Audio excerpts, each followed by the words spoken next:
Alright, so excuse the background noise because I'm doing some air purifying in my home. Anyways, so here's a quick review on the Adidas Mad Bounce 2018. It's a really good shoe. It's a surprisingly good shoe for an affordable price, especially at $100. If you could probably get these for less than 70 or even like $50. I've seen last year's model for $50, 50% off at on Adidas's online store, and this is this year's iteration of the same shoe. I think it's I don't know. I think it's an upgrade in terms of fit and stuff like that. I haven't tried it on, but I just by looking at last year's Mad Bounce's picture, like I saw that this part was mesh, and as in, but I don't know. I would have kept it that way, because this shoe in itself, it has no perforations whatsoever, and there's just no vent holes. So I mean, I was fine because the fit is so good. Fit is just almost too good.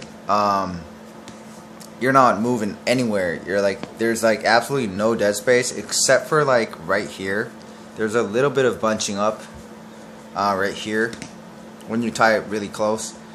Other than that, you have no, like, at least for a wide footer, and I don't think this is a shoe made for wide feet at all. Nonetheless, I went half size up, and I'm having a good time in the shoe. I would have, put some vent holes, like made these, if it, made these Adidas, 3 stripes out of like mesh vent holes, stuff like that. I don't know, or put some holes right here.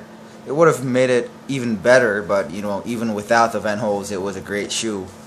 The traction was A1.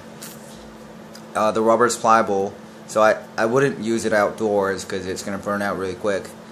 But nonetheless, the base of the shoe is very wide, and you have no instability issues whatsoever.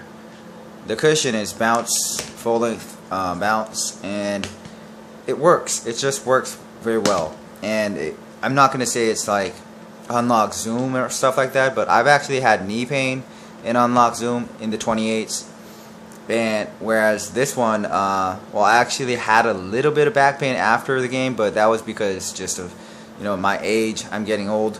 So a quick insole swap actually made the shoe even better, because I have a insole from Jamie Parker's. This was actually my late grandfather's shoe insole.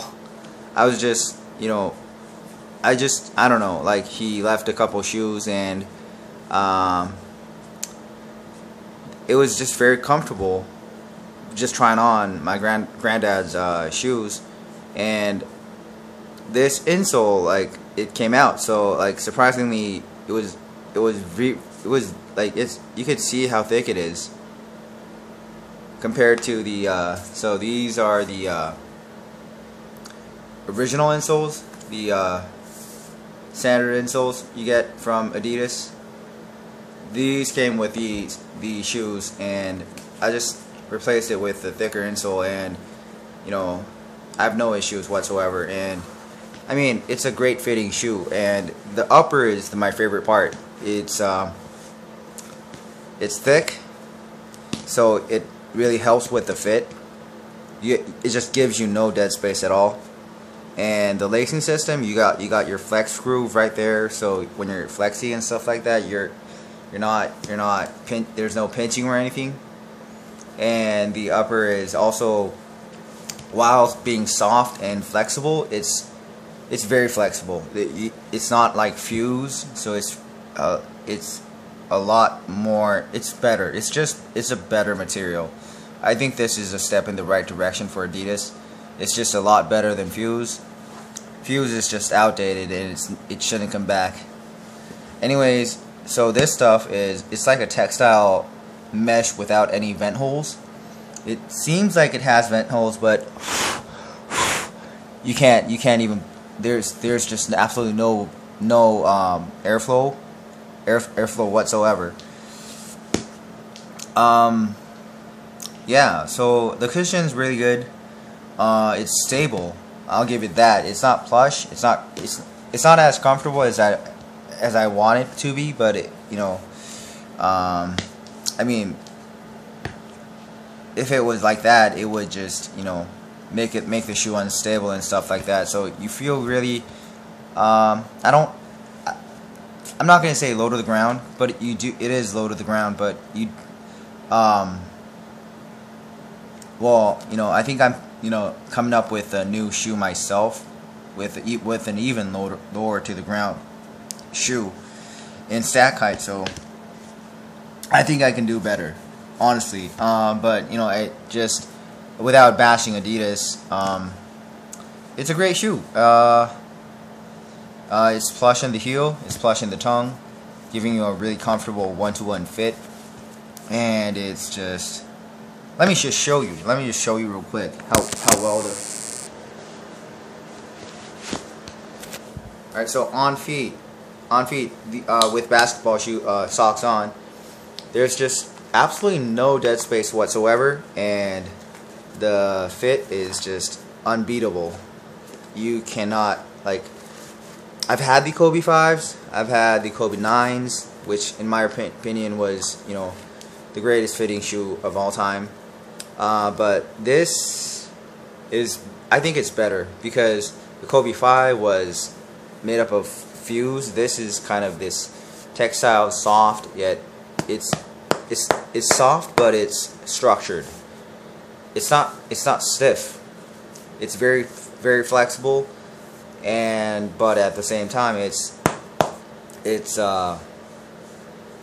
durable enough to protect your shoes from, like, people stepping on your feet and stuff like that. You're upon lateral movements, it's going to contain your foot very well, and your the ball of your foot or the lateral side, both won't be sticking out of the shoe whatsoever, which is a common problem you do find in knitted uppers, where you're, you know, doing lateral cuts, and you know, the side of your foot just pokes out a little bit. So you don't get that in this shoe, and it's a great shoe. The traction's A1, the cushion's good. So yeah, it's a well-fitting shoe, and what more can you ask? Especially at $100. This is a fantastic shoe, and you know, I give Adidas, you know, I paid full retail, which is normally what I don't do when it comes to buying shoes and stuff like that. Anyways, keep up the good work. I really appreciate it. I really like what you did with the shoe, and I think this is, you know, the future of basketball shoes. So, alright, I guess that's enough for my performance review, and I hope you guys all the blessings in the world, and yeah, you know, keep balling.